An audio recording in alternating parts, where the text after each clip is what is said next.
Hola a todos y bienvenidos a esta nueva sesión. Hoy vamos a meternos de lleno en un análisis fascinante, que es honestamente fundamental para entender la historia cultural de América Latina, y más específicamente del territorio que hoy es Ecuador.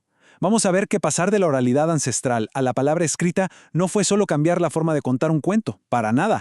Como descubriremos a lo largo de esta clase, esta gran transformación funcionó, por un lado, como un mecanismo de control fuertísimo, y por el otro, como un espacio de resistencia brillante. Básicamente, vamos a analizar cómo la forma en que contamos nuestra historia define el poder, la identidad y, al final del día, la supervivencia de toda una cultura. Bueno, para que nos organicemos bien, nuestra clase de hoy tiene 5 puntos clave. Empezaremos con la oralidad ancestral, pasaremos al tremendo choque que fue la conquista, luego veremos la escritura colonial y el sincretismo. Después, analizaremos la literatura de la independencia y cerraremos con una reflexión súper importante sobre la identidad y esas voces que quedaron marginadas. Antes de arrancar con las fechas y los eventos, tenemos que entender un concepto vital, la cosmovisión. Imagínense esto no como una simple forma de ver la vida, sino como un tejido inmenso. En las sociedades precolombinas no se separaba la religión del trabajo en el campo o de la familia. Todo era una sola cosa. Las montañas no eran simples pedazos de tierra o geografía, eran deidades, eran apus. Entender esta conexión profunda es absolutamente necesario para comprender el terremoto que significó que les impusieran una forma de comunicarse completamente distinta. Y eso nos lleva directo a nuestra primera sección, la oralidad ancestral, los verdaderos cimientos de la memoria precolombina. A ver, pensemos en esto por un segundo. ¿Cómo hace una sociedad inmensa, súper compleja, para no olvidar su historia si no tienen un abecedario formal? La respuesta es increíble: la arquitectura de la memoria oral. En ese entonces, hablar alrededor del fogón no era solo para pasar el rato, era literalmente el alma de la cultura. Los mitos y las leyendas eran el pegamento que unía a la sociedad y un antídoto frente a cualquier trauma externo.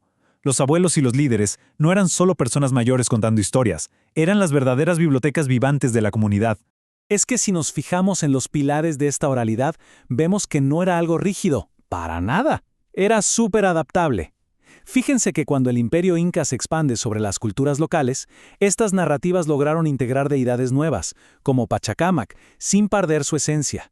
Siempre priorizando a la comunidad sobre el individuo, siempre buscando explicar sus cosechas, el maíz, su entorno y manteniendo ese hermoso equilibrio dual, como la relación del sol y la luna.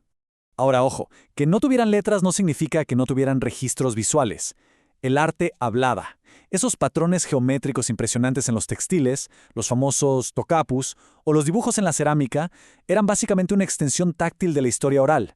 Si alguien llevaba puesto un textil específico, estaba llevando encima, literalmente, todo su árbol genealógico, su posición social y su conexión con el cosmos. Pasemos ahora a nuestra segunda sección, el choque de la conquista. O mejor dicho, la colisión brutal de dos mundos. Y claro, llegamos al siglo XVI y todo esto da un giro tremendo. Imagínense qué pasa cuando a ese mundo espiritual, tan armónico y colectivo, se le impone de golpe un sistema completamente opuesto. Pues un verdadero cataclismo. Tuvimos a dos modos de entender el universo chocando a toda velocidad. La escritura, atada al idioma castellano, no llegó para convivir en paz, llegó para monopolizar el conocimiento. Básicamente impuso una hegemonía colonial. Todo lo que era complejo y oral fue tachado de simple curiosidad o superstición, desde una visión súper eurocéntrica. Así, las instituciones coloniales, armadas con el papel y la burocracia, comenzaron a aplastar las formas tradicionales de transmitir saberes. Historias milenarias fueron pasadas por el filtro occidental. De repente, las deidades andinas aparecían en los documentos reducidas a personajes secundarios, o peor aún, demonizadas para encajar en el cristianismo. La tinta empezó a silenciar a las voces originarias. Lo que nos abre la puerta a la sección 3, escritura colonial y sincretismo. Cómo se adaptaron y cómo resistieron.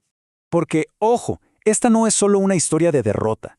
Aquí vemos una resiliencia espectacular. En plena colonia aparecen los cronistas, y personajes como el padre Juan de Velasco juegan un rol bastante ambiguo en la academia.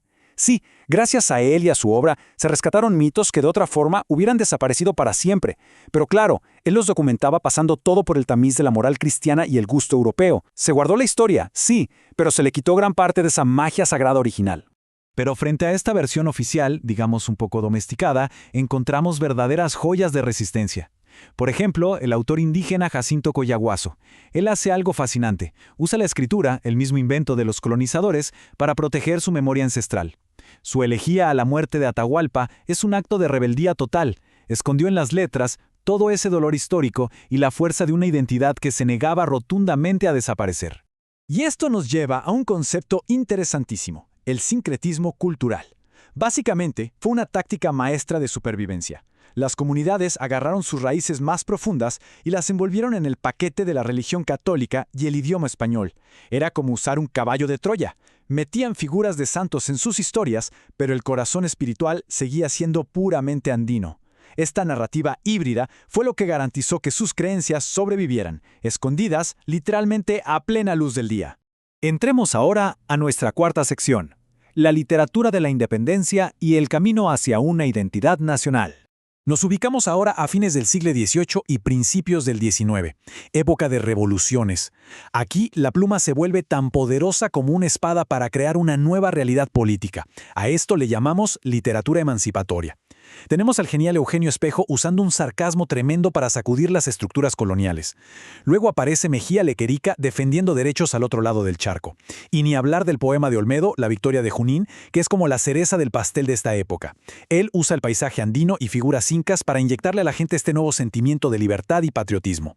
Pero a ver, aquí es donde tenemos que ponernos los lentes de análisis crítico universitario. Toda esta literatura maravillosa, llena de ideales de libertad, escondía una contradicción inmensa. En el fondo, representaba los intereses de una élite criolla. Querían construir un país unido en el papel, pero en la vida real, las tremendas desigualdades y la fragmentación social de la colonia seguían intactas debajo de la alfombra republicana. Y eso nos empuja hacia nuestra quinta y última sección. Identidad y voces marginadas, el gran desafío pendiente. Porque si decimos que la literatura ayudó a crear la nación, la pregunta obligada es, ¿a quién dejaron fuera de la foto? Hay una paradoja gigante. Los líderes de la independencia amaban hablar del pasado glorioso de los incas para diferenciarse de España. Pero, al mismo tiempo, a los indígenas y afrodescendientes de su época los dejaban completamente en un segundo plano. La élite dominante reescribió la historia a su conveniencia. Hablaban de liberación, sí, pero las estructuras de poder y de exclusión cultural seguían igual de firmes. Entonces, para ir amarrando todos los hilos de esta clase, este viaje que hicimos, desde la palabra hablada alrededor del fuego hasta las letras impresas de la República, va mucho más allá de ser un simple recuento literario. Nos muestra cómo funciona el poder, la complejidad de nuestra identidad y, sobre todo, la increíble capacidad que tienen los pueblos originarios para adaptarse. Encontraron en las palabras, ya sea susurradas o escondidas entre líneas de texto, su mejor herramienta para sobrevivir. Y para cerrar esta sesión, quiero dejarles algo dando vueltas en la cabeza, una pregunta que surge naturalmente después de ver todo esto. Hoy en día, en una sociedad tan globalizada y conectada, ¿estaremos reproduciendo esos mismos errores del pasado, silenciando voces y quedándonos con una sola versión de la historia? Construir una identidad que de verdad nos incluya a todos no es algo que se resolvió en el siglo XIX. Es un reto súper actual. Tenemos que dejar de idealizar a los márgenes y empezar, de una vez por todas, a escucharlos. Con esto terminamos nuestro análisis de hoy. ¡Hasta la próxima!